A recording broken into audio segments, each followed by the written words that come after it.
Assalamualaikum warahmatullahi wabarakatuh. Waalaikumsalam warahmatullahi wabarakatuh. Jamaah, oh jamaah. Alhamdulillah. Alhamdulillahirabbil alamin. Allahumma sholli ala sayyidina Muhammad wa ala ali sayyidina Muhammad. Alhamdulillah kita ketemu lagi di Islam itu indah. Masya Allah, alhamdulillah saya bertemu lagi sama guru saya Ustadz Maulana. Masya Allah. Ustadz Ahmad Khan, Ustadz Syam juga. Masya Allah. Masih dalam suasana fitri. Masih dalam suasana Apalagi fitri. yang baru masih puasa Syawal ya. Nah itu, makanya kita sekali lagi kami para host, para Ya. guru-guru dan para tim Islam itu indah mengucapkan selamat Hari Raya Idul Fitri 1441 Hijriah. Ya. Mohon maaf lahir dan batin kalau selama ini banyak dari kami melakukan kesalahan atau perbuatan yang mungkin kurang berkenan. Kami mohon maaf sebesar-besarnya, Masya Allah kepada jamaah yang ada di rumah. Insya Allah sejatinya ketika kita minta maaf, kita berharap kehidupan kita jauh lebih baik lagi dan kita menjadi pribadi yang lebih baik lagi. Masya Allah, amin ya robbal alamin. Nah bicara masalah menjadi lebih baik, ada nggak sih sebenarnya tanda-tanda orang baik itu menurut Allah dan Rasulullah? Nah akan kita bahas pagi hari ini sesuai dengan tema kita yaitu tanda orang baik menurut Allah dan Rasulullah. Aku ada nggak ya tandanya ya? Aku bingung nih. Jamaah yang ada di rumah ada nggak nih tandanya nih? Atau jangan-jangan nggak ada tandanya sama sekali nih? Aku bingung nih Ustadz Maulana. Jadi kita fokus melihat tanda orang baik itu kepada orang lain aja. Iya kepada orang lain aja. Insya Allah. Insya Allah jadi pelajaran buat kita semua ya Iya. Ustadz. Kalau kita berkata, aku baik enggak ya? Takutnya jumawa atau Oh, ria iya, ya. benar itu juga. Atau kita kasih tanda aja. Ini buat jamaah di Ya. rumah, gimana nih? Apakah orang-orang yang di sekitarku sudah masuk orang baik atau tidak? Nah Ya. kalau gitu kita pelajarin pagi hari ini. Makanya langsung aja untuk yang pertama izin aku mau nanya sama Ustadz Ahmad kan? Ya, Mas Masya Allah. Ustadz aku pernah baca nih salah satu tanda orang baik menurut Allah di mata Allah adalah ketika ia mengingat kalau Allah itu maha melihat.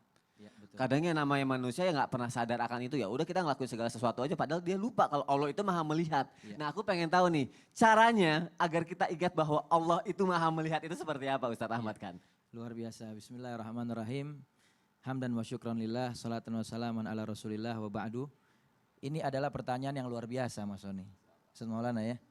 Ini pertanyaannya adalah berkenaan dengan bagaimana menanamkan di dalam hati kita muraqabatullah, yaitu merasa selalu diawasi oleh Allah Subhanahu wa taala. Karena di dalam Al-Qur'an Allah Subhanahu wa taala berfirman, "Innallaha basirum bil ibad." Sesungguhnya Allah Subhanahu wa taala itu maha melihat terhadap semua hamba-hambanya. Bahkan di dalam ayat yang lain Allah Subhanahu wa taala jelaskan bahwasanya innallaha basirum bima ta'malun. Sesungguhnya Allah Subhanahu wa taala maha melihat dari setiap apa yang dilakukan oleh kalian.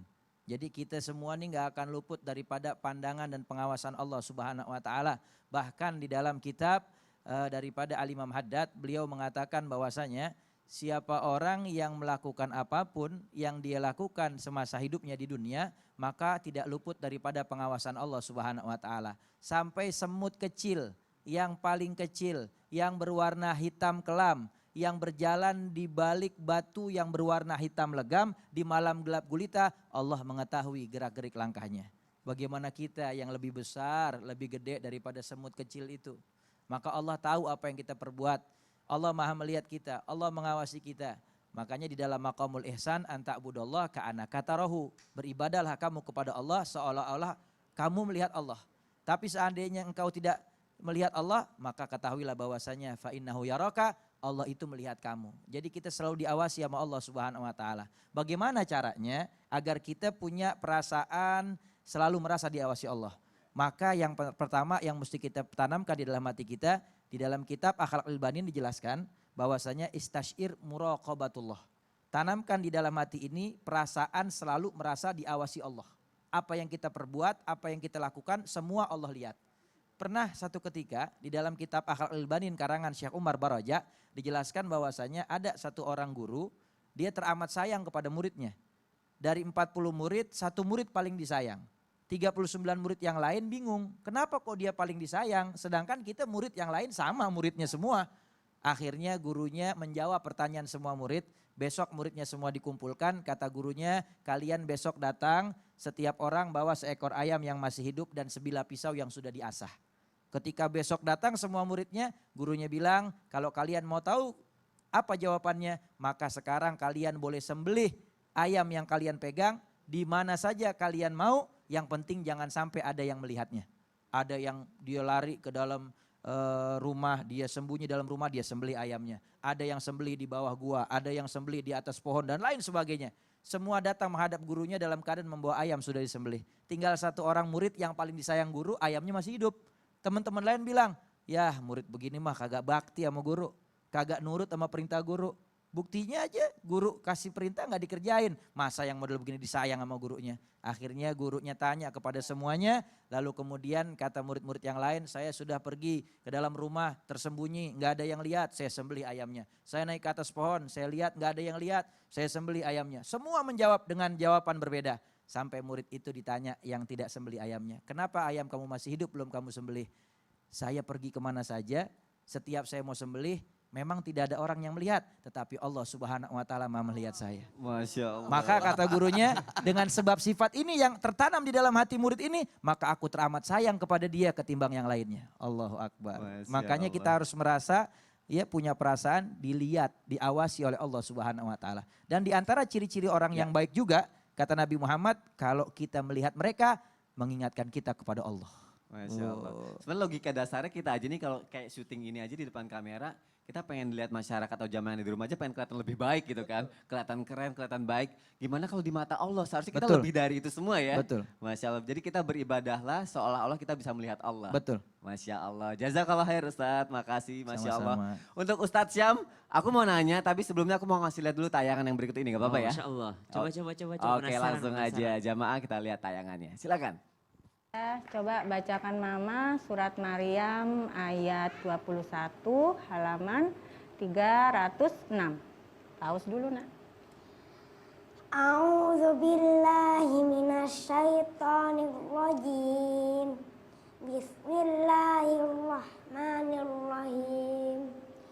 Qala kadzalika qala rabbuki huwa 'alayya hayyinun wa linaj'alahu ayatan linnas walinaj'alahu ayatan linnasi wa rahmatan minna wa kana amran maqdiya. Alhamdulillah. Coba bacakan Mama surat Al-Furqan ayat 74 halaman 366. Walladzina yaquluna rabbana hab lana min azwajina wa dzurriyyatina qurrata a'yun waj'alna lil muttaqina imama. Alhamdulillah ya. Masya Allah, di sini kita melihat seorang hafiz cilik bernama Najah. Ini beliau ini walaupun menderita lumpuh otak, tapi dia tetap mau belajar untuk menghafalkan Al-Quran. Nah ini tepat sekali aku nanya sama Ustadz Syam yang juga seorang hafiz Quran, Masya Allah. Ustadz benar nggak tanda orang baik menurut Allah dan Rasulullah adalah kalau ia mau belajar Al-Quran, bagaimanapun kondisinya dan mau mengajarkan juga bagaimanapun kondisinya. Sebenarnya kan keadaan kita ini kayak gini, kita kecil TPA belajar ngaji, tiba-tiba kalau udah remaja jadi males, udah gede ngerasa nanti dulu menumbuhkan rasa semangat itu bagaimana nih untuk para millennials juga Ustadz? Silakan Ustadz Syam. Baik, tabe Ustadz Maulana, tabe Ustadz Ahmad Khan, Masya Allah, tabarakallah. Alhamdulillah kalau melihat Najah divonis lumpuh otak tapi hafal Al-Quran hafalannya nggak biasa loh. Hafalan Najah itu disebutkan ayatnya, surahnya dia sambung. Kalau saya nanti disebut ayatnya dulu baru saya bisa sambung. Gak bisa kalau disebutin nomor ayatnya terus saya baca ayatnya. Kalau beliau ini Masya Allah hafalannya mungkin dan lancar sekali bacaannya. Karena memang Allah Subhanahu wa ta'ala yang ngajarin langsung. Dan ternyata bukan hanya Najah yang diajarin langsung sama Allah. Yang diajarin langsung sama Allah itu semua manusia. Ar-Rahman, 'allamal Qur'an. Khalaqal insan. Dia yang maha pemurah, dia yang maha pengasih, dia yang penuh dengan rahmah, dia yang mengajarkan Al-Quran. Jadi Allah langsung yang mengajarkan Al-Quran kepada siapa? Allah tidak bilang allamahum Al-Quran, tidak. Allamakal Quran, aku mengajarkanmu Quran. Atau allamahul Quran, aku mengajarkan dia Al-Quran. Atau allamahum Al-Quran, aku ngajarin mereka Al-Quran. Atau allamakumul Quran, aku ngajarin kalian Al-Quran. Enggak, Allah enggak pakai dhamir, Allah enggak pakai siapa yang diajarin. Artinya Allah tidak membatasi siapa manusia pun yang mau dekat dengan Al-Quran, Allah langsung gurunya. Allah langsung guru Al-Qurannya. Karena Allah katakan allamal Quran. Maka dari sini diambil bahwasanya salah satu ciri kebaikan manusia, khairukum man ta'allamal Quran wa 'allama. Sebaik-baik daripada kalian adalah yang belajar Al-Quran, kemudian mau mengajarkannya atau dengan senang hati mengajarkan Al-Quran kepada orang lain. Maka ketika ditanyakan bagaimana cara menumbuhkan kembali rasa ingin mencintai Al-Quran. Yang pertama, kita nih hidup tanpa petunjuk bagaimana sih? Kita melakukan perjalanan, lalu saya sering sekali mengambil contoh ini, kita melakukan perjalanan dengan berkendara mobil di suatu tempat yang tidak kita kenali. Sekarang saya tanya Sony, kita hidup di mana Son? Dunia. Dunia. Apa itu dunia? Tempat singgah. Bagaimana itu dunia? Iya. Apa ya, panggung sandiwara. Apa itu dunia? Sedangkan ditanya saja apa itu dunia karena Nggak kita tahu ya. nggak tahu. Iya. Satu-satunya yang mengajarkan kita apa itu dunia Al-Quran. I'lamu annamal hayatud dunya la'ibu wa lahun. Satu-satunya yang mampu mengajarkan kita itu apa itu dunia adalah Al-Quran. Lalu bagaimana kita bisa hidup di dunia dan tidak tahu dunia ini? Maka kalau mau cinta dengan Al-Quran, tahu dulu bahwa Al-Quran itu adalah satu-satunya yang akan mengajarkan kita bagaimana kita di dunia. Nggak usah deh kita mikirin akhirat dulu, kalau nggak mau mikirin akhirat. Karena kata orang Amerika, I believe it when I see it. Saya hanya percaya sesuatu yang saya lihat. Saya hanya percaya sesuatu yang saya lihat. Lalu kalau kita berbicara tentang surga dan neraka, mungkin ada di antara teman-teman yang mengatakan, emang surga beneran ada? Emang ini ada beneran ada? Emang ini beneran ada? Ya. Oh ya udah kalau gitu. Sekarang kita berbicara dunia. Kami tanya, apa itu dunia? Kita tidak akan pernah mengerti dunia kalau kita tidak dekat dengan Al-Quran. Al-Quran petunjuk hidup kita. Kita melakukan perjalanan dengan kendaraan, navigasi, kita gunakan navigasi, pesawat pakai navigasi. Tiba-tiba navigasinya hang, navigasinya error, kita nggak tahu akan kemana. Al-Quran hudan, Al-Quran adalah petunjuk. Itu aja satu alasannya. Itu aja satu alasannya. Maka kita akan mencintai Al-Quran. Kita akan benar-benar cari untuk apa aku hidup di dunia, alasan aku di dunia, apa yang aku lakukan setelah dunia, apa yang membuat aku bersedih di dunia. Semuanya ada dalam Al-Quran. Masya Allah, kita mulai dari situ ya Ustadz Syam Itu ya. baru hudannya Itu aja. baru hudannya Baru aja. satu kata dalam Al-Quran. Untuk itulah makanya kita harus belajar lebih dalam Betul. lagi terus makin mencintai itu ya Ustadz. Insya Allah. Masya Allah, jazakallah khair Ustadz, Masya Allah. Ini kan dalam momen lebaran juga, pasti yang namanya jamaah pasti juga ketika lebaran dapat kiriman makanan juga banyak, dapat kiriman hampers. Ustadz Maulana kayak gitu enggak? Oh banget. Banget ya? Selama Ramadan banyak. yang kirim. Banyak yang kirim makanan pasti kan? Banyak banget. Masya Allah, sama di rumah aku nih banyak yang kirim makanan, puluhan banyak makanan, tapi aku lihat namanya buat virus semua. Gak ada yang buat aku. Kok bisa? Aku juga bingung makanya apa aku gak punya temen apa gimana kali ya. Virus dan suami kali. Tapi kebanyakan virus. Ya Allah ya Ya. udah deh. Paling ada dua lah Sony dan virus. Iya. Nah, pertanyaannya Besok-besok gini. kalau kelebihan kirim-kirim. Oh iya ya tapi udah habis lagi. Iya, iyalah makanan. Makanan. Makanan kan kadang-kadang nggak bisa tahan lama kan. Nah itu makanya aku pengen nanya tuh. Orang yang ngirim makanan itu benar gak sih sebagai tanda orang baik menurut Allah dan Rasulullah iya. Ustadz? Bismillahirrahmanirrahim. Allahumma salli ala sayyidina Muhammad wa ala ali sayyidina Muhammad. Satu bentuk pujian dan rasa syukur kita di hari yang masih dalam suasana lebaran ya. Karena masih bulan Syawal. Syawal artinya meningkat. Harusnya amalan perbuatan yang kita lakukan di bulan suci Ramadan makin meningkat setelah kita digodok selama sebulan Ramadan. Nah, ternyata tanda-tanda orang baik itu dilihat bagaimana dia memperlakukan orang dengan cara apa? Memberikan makanan. Ketahuilah kalau uang yang dibagi belum tentu sampai, belum tentu digunakan dengan baik. Nah, karena bisa jadi uang itu bisa jadi digunakan untuk melakukan maksiat. Tapi kalau makanan itu langsung dinikmati. Makanya jamuan makanan itu didoakan malaikat. Jadi kalau orang menjauh makanan, sepanjang jamuan itu masih ada, sepanjang itu malaikat berdoa. Sepanjang itu malaikat berdoa. Makanya di daerah Makassar itu dilarang cuci piring kalau masih ada tamunya. Jangan. Oh iya. Jangan, enggak Kenapa, boleh. Ustaz? Biarkan malaikat berdoa dulu. Oh. Nah, jadi gitu. Jadi ini Rasulullah SAW menegaskan bahwa sebaik-baik kalian adalah ia memberikan makanan. Di riwayat Ahmad disebutkan yang terbaik itu memberi makan. Hati-hati ya. Ya. Ada di hari kemudian nanti orang ditusuk hidungnya. Nah, karena Kalau ditusuk matanya orang udah tahu melihat yang diharamkan, mendengarkan yang diharamkan, ditusuk telinganya, berbicara, mungkin ditusuk mulutnya. Bagaimana dengan orang yang ditusuk hidungnya? Siapa itu? Orang yang menyakiti hidung tetangganya, hidung orang disebabkan masakan yang dia masak sehingga tercium baunya. Oh, dia masak tapi tetangganya nggak dibagi, padahal tetangganya kelaparan ya. Iya, jadi sebaik-baik kalian yang memberikan makanan, itu bisa jadi makanan, itu menyebabkan orang merasa puas. Bisa jadi makan, maaf, tanpa menyinggung perasaan. Kalau kenapa makanan di rumah itu cepat kenyang kita. Ya.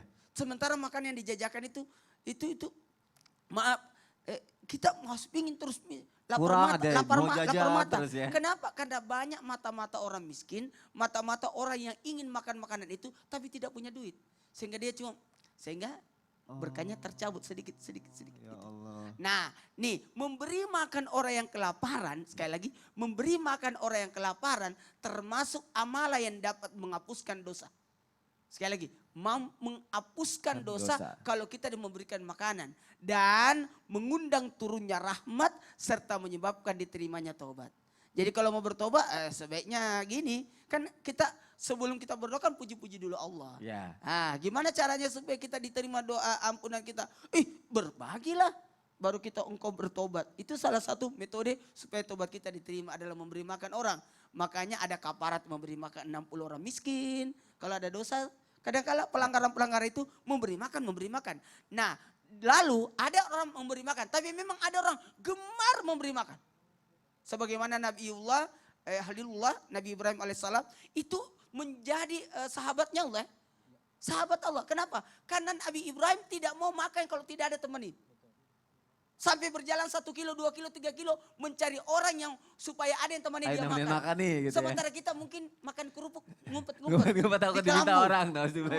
Nah, siapa yang gemar memberi makan orang lain, maka disediakan baginya pintu khusus di surga dan makanan serta naungan di hari kemudian.